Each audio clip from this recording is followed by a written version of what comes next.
Teachers are natural innovators, entertainers, and problem solvers. They dream of growing old into the profession, teaching their kids' kids. But sometimes career goals shift, and that makes opportunities outside of the classroom seem intangible. Questioning, who am I if I'm not a teacher? I'm your host, Ali. And I'm your co-host, JoDee Scissors. And this is Teacher Shift.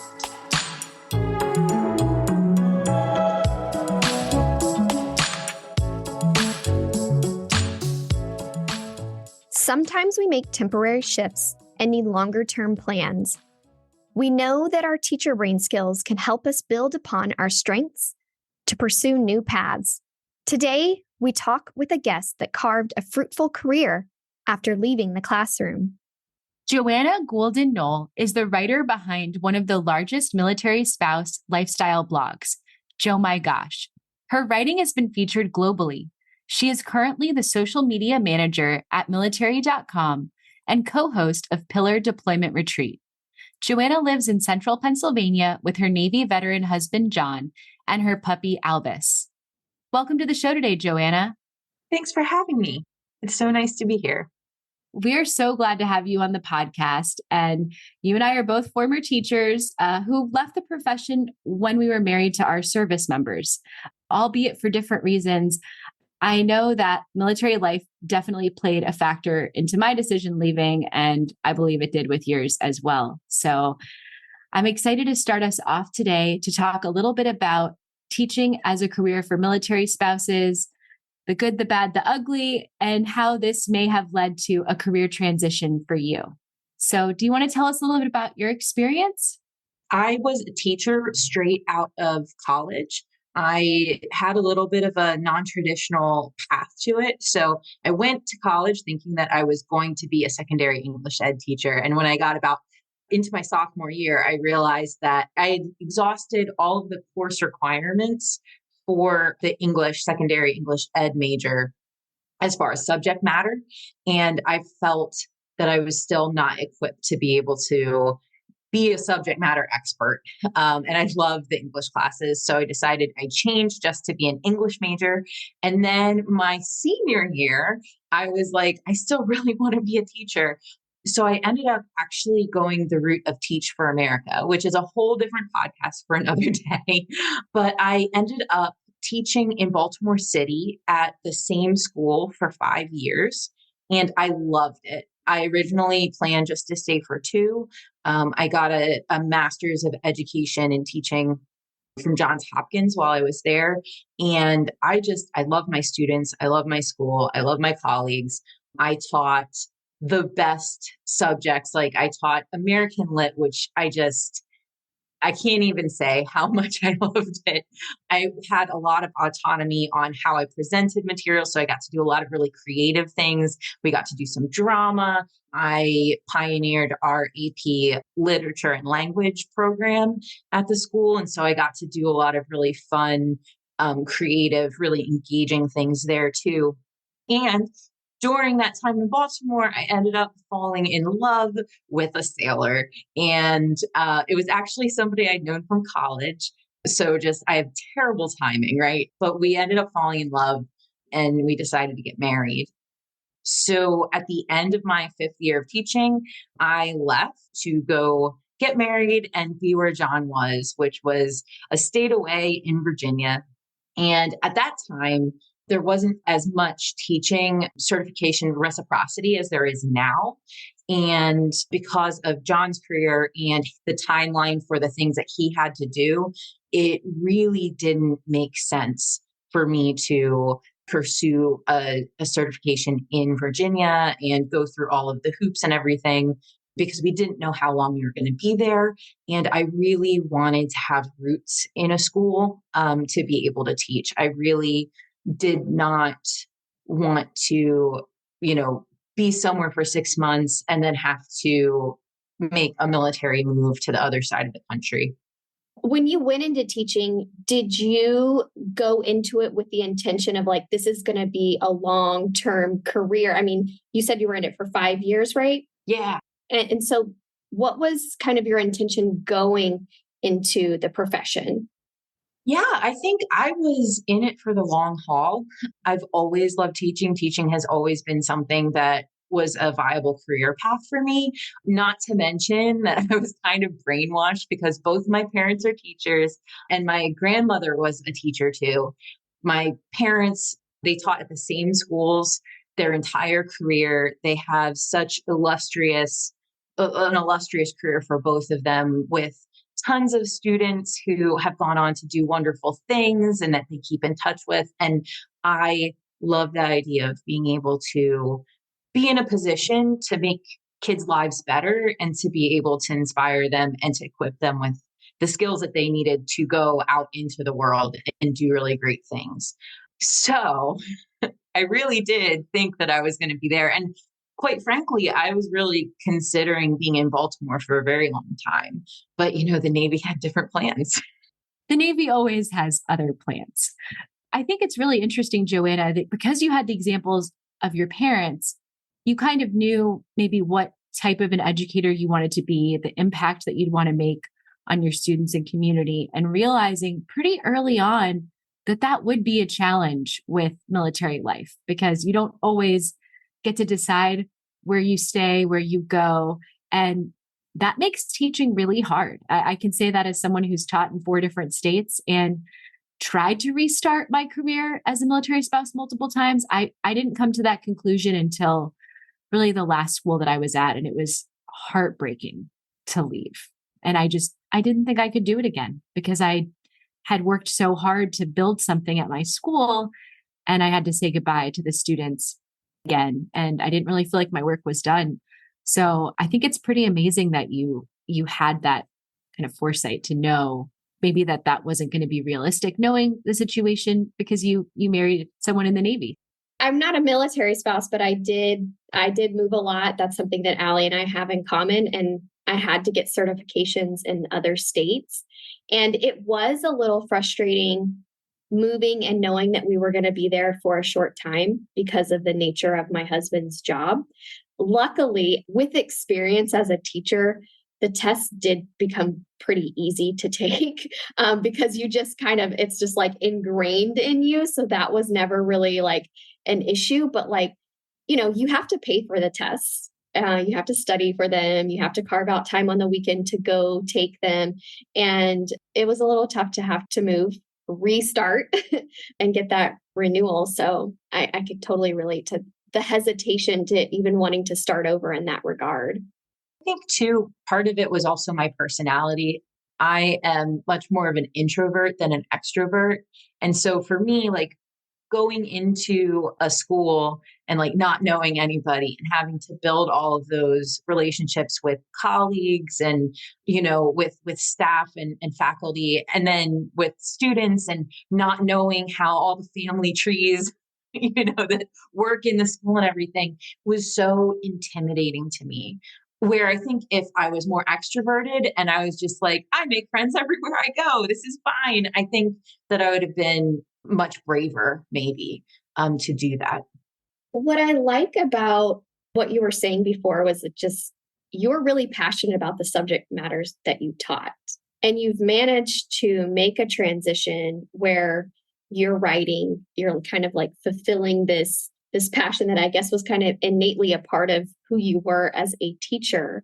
And this type of transition is very different from some of the transitions we've heard about, which are a little bit more traditional. It's like, I went to nonprofit or I went to ed tech. You went into this blogging space during a time that, the internet is booming and content creation is out there everywhere. So what was that like for you to translate your skills in that area to a non-traditional type of role? That's a great question because I think part of it, I kind of slipped and fell into it. Now looking back, it feels like, oh, wow, I really had this pathway that I planned out. But at the time, I was actually blogging with Joe My Gosh the year that John was in Afghanistan. So when we were engaged, he was in Afghanistan for nearly an entire year. And I actually figured out the name during an all-day teachers meeting. So you're saying you were in the classroom while you started the blog? Oh, yes. You didn't exit and start it. You started, it was like pre-exit. Got it. It was the year before I left teaching. I started Jo My Gosh purely because I did not know how to handle a deployment. Like my family, previous to John and I getting married, my family didn't have anybody who really had served. Like my grandfathers did, but I mean that was like 50 years before. And so I didn't know how to deal with the deployment. Baltimore is not a like a military town, and I didn't really have any friends who had dealt with this before. So I went online to find support for how to deal with your fiance being in a war zone. And the other way that I dealt with it was making really ornate care packages, like themed care packages with a whole bunch of like definitely using my teacher skills on like making bulletin boards, to, like make these care packages. And some of my friends had asked for pictures of them. And I had posted them on Facebook, and then someone was like, you should just put them on a website and then we can see them. And so I did, really honestly, just because of that, not with any idea that anybody else would want to see it. I joke, but seriously, like my readership was my mom, like a readership of one for probably the first year. And then one morning, I literally woke up maybe like 5 months after John and I got married and I had left the classroom. I woke up and Pinterest, nobody knew what Pinterest was at that point. And I looked at my analytics and I had 40,000 people on Jo My Gosh reading it because somebody somewhere had pinned some of my care packages. Definitely thought it was a joke. Definitely thought that I was not reading the analytics right. But that gave me the confidence that like, oh, people are interested in this content. And then I kind of went backwards a little bit to learn how to be a content creator. And then doors kind of started opening from there. Like at first, I was doing sponsored posts for like fruit baskets. I'm not joking. Like, and John and I were happy because I was unemployed and hey, fruit. And then it progressed into an actual business. At what point did it become a revenue stream for you? I think like a legitimate revenue stream, probably 2 years after I started Jo My Gosh. It seemed to pick up pretty quickly, and I was unemployed and was doing a whole bunch of like wacky side jobs. I was doing a little bit of freelance writing. I was an undercover shopper for a while, and just was kind of trying to cobble together enough money that we could pay our student loans, honestly. And so I had a lot of time to really learn how to do all of the things that comes with having a website and being a content creator. Did you ever go down the rabbit hole of figuring out who pinned it and if it was a military spouse? I'm sure it was a military spouse because I don't think anybody else would be interested in pinning it. But no, I never found like that very first pin. For a long time, I didn't know that Joanna was Jo My Gosh because I met her a few years ago, and she's pretty famous in the military spouse community. Like Jo My Gosh is really well known, and your work has touched a lot of people in very positive ways. So it's kind of amazing that it came out of something very organic that you were doing because you were going through something difficult, and you put together all these things you were doing in your life anyway, and started this blog, in some ways a brand. It's amazing how it's grown. I want to talk a little bit about what online or print resources did you maybe seek counsel from when you were thinking about leaving teaching or going into this new career transition pivot? I know Pinterest is something that helped you. Was there anything else that you were using? Honestly, for me, leaving teaching was just a function of getting married because I knew what I wanted. I wanted to be where John was. I wanted to get married to him. I knew he couldn't be in Maryland. And I knew that I didn't want to teach until I knew we were settled somewhere for a long time. So I really didn't do a lot of like pre-work to leave the classroom, which was definitely to my detriment because we got married in July. So I left at the end of the school year. And so it felt like I was just like going on, summer break. And at the time, my parents were not retired.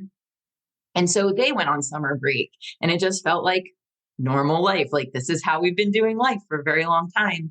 My friends who were teachers went on summer break.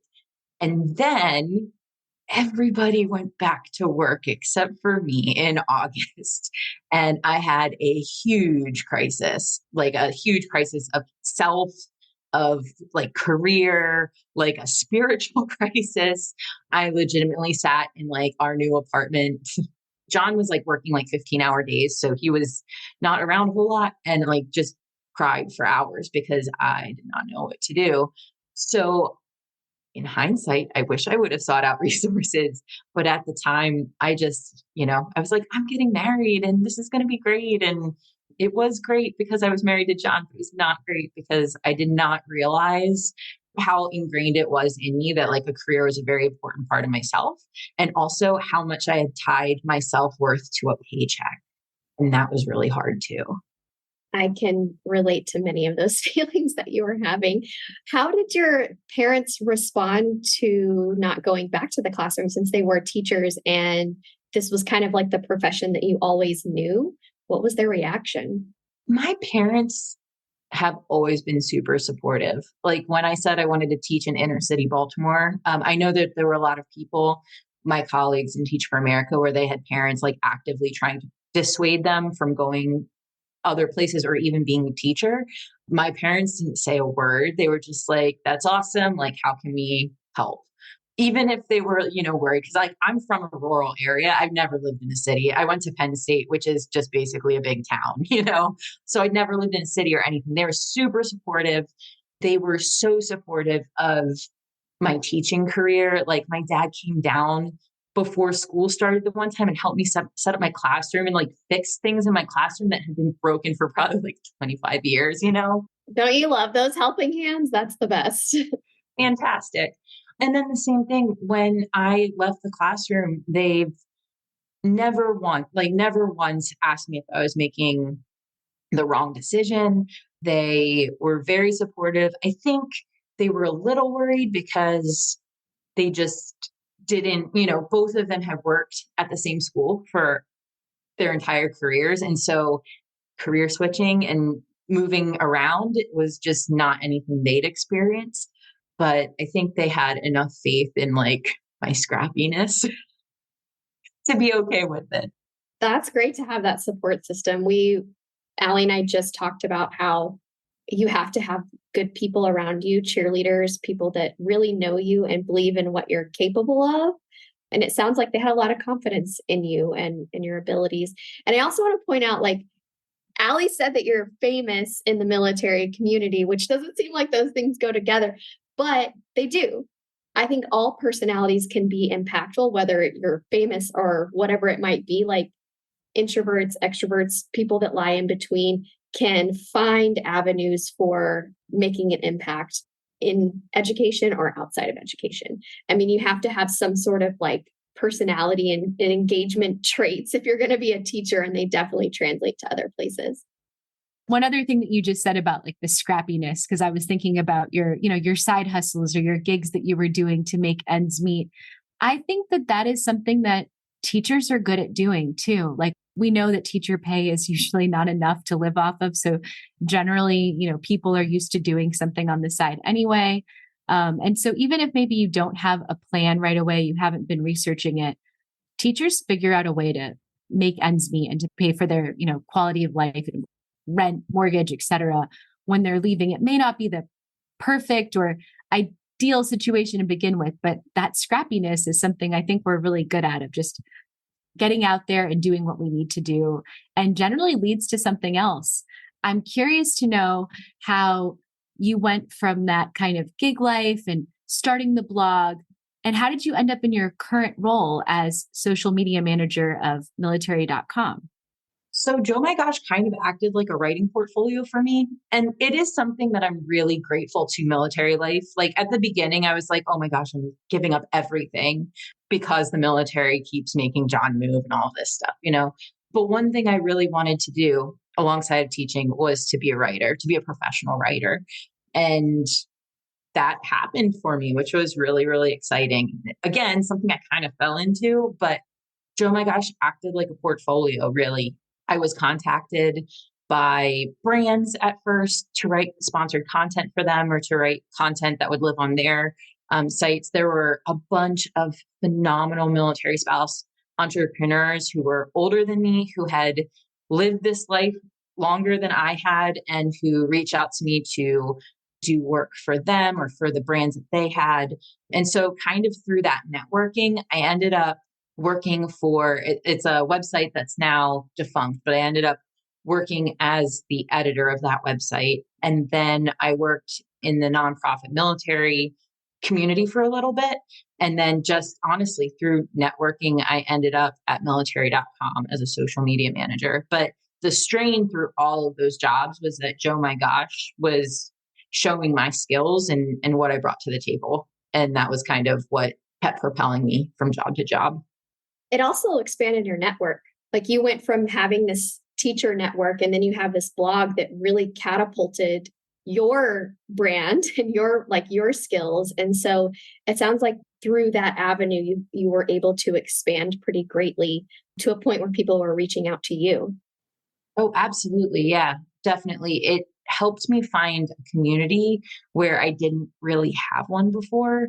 And especially because where John was sent to, we were in Fredericksburg, Virginia for a couple years, and we didn't live on base. So we had some friends, but we weren't kind of immersed in military culture. So I didn't really have a big group of people there.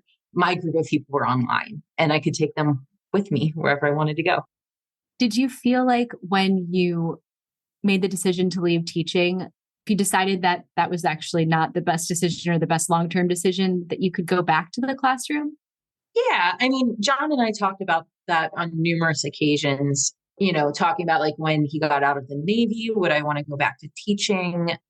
If I wanted to pick up some other certifications or things like that, like even when I wasn't in the classroom, just to kind of stay in the game. And so it's never super far from my mind, but I really am happy with where I am and what I'm doing right now. I can see that you have made such an impact in the work that you're doing now, much like I'm sure you did in the classroom. And I feel like personally I'm connecting with you on that. Like for a long time, and JoDee will attest to this. I kept thinking like, oh, maybe I'll go back. Oh, I should do this thing. So in case I want to go back to the classroom, but I feel like I'm at a good place too with where I am professionally. I think it takes time to really leave that identity. That's going to be your career forever as a teacher, and maybe warm up to what your next shift will be.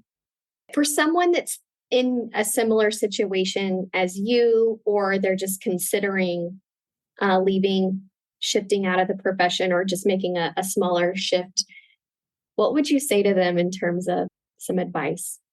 I think teachers have a lot of skills that they don't normally think of as skills because they're just things that you're doing almost rote throughout the day, classroom management skills, scaffolding, and like teaching becomes almost just an automatic thing because you learn what works, you learn children's brains and how they function, how people learn. And so I think a lot of those skills can be translated really into any career. So I would say, think about the things that you love to do during teaching and see how you can translate them into a role or into a new career path that builds on what you already know, rather than feeling like you're leaving and you're coming to the table with nothing, which I think at the beginning is kind of how I felt. I was like, teaching is in this box, like this career is in this box. And now I have to go figure out what my new box is going to be. I think that happens a lot. We hear guests on our show. I've seen a lot of interviews recently with former teachers who feel like they don't know what they're going to do because society just sees them as a teacher and like, what can they bring? But they have all of these teacher brain skills, a lot of what you mentioned, and they translate so well into other professions. What I really take away from speaking with you today is that you didn't know, but you were setting yourself up for something outside of teaching by starting the blog in the last year of your teaching career. And so a tip that I would take away is that start while you're teaching, exploring what you might want to do. Maybe it's writing, maybe it's training. There's lots of different fields that you can kind of start doing while you're teaching, something part-time, something you can do virtually. We see that the online world has offered us so many new career opportunities that did not exist 30 years ago. And so I think the idea of maybe starting small, testing out what you think you might like, or maybe you're just doing it because it's helping you mentally. It sounds like you were going through a really difficult time with when your fiance at the time was deployed, your now husband, for that year. And you recognized that you needed a healthy outlet to really be who you were and have those maybe feelings and things you were dealing with. And I think as teachers, like giving ourselves a healthy outlet where we can deal with something that's going on in our personal life, little did you know that was going to set you up for what would end up really being your future career. But that was a great move that you made, not really intentionally. So I love that you were able to do that. And I'm excited for our listeners to be able to check out your website, Joe My Gosh. And I want to let them know where else they can find you. You're on Instagram, Pinterest, Facebook. And so we're going to link in our show notes where you can find Joe My Gosh, and also where you can learn more about Pillar, which is a deployment retreat that I have been a speaker at for the last 2 years. So I just want to plug that. If you want to hear more from Ali Simon, join the Pillar deployment retreat. So thank you so much for coming on the show today. Oh, thanks so much for having me.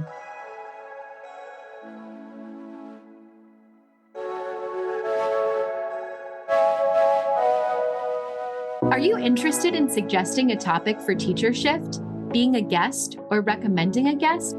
Please see the episodes page on our website to make a submission. And if you'd like to write for us, see our blog page. If you liked Teacher Shift, give us a 5-star rating and follow us on Instagram, Facebook, Apple Podcasts, Spotify, and Amazon Music. Today's episode was written and recorded by me, Ali Simon, and my co-host, JoDee Scissors. Executive produced by Teacher Shift. Produced and edited by Emily Porter. Original music, Emoji by Tubacker.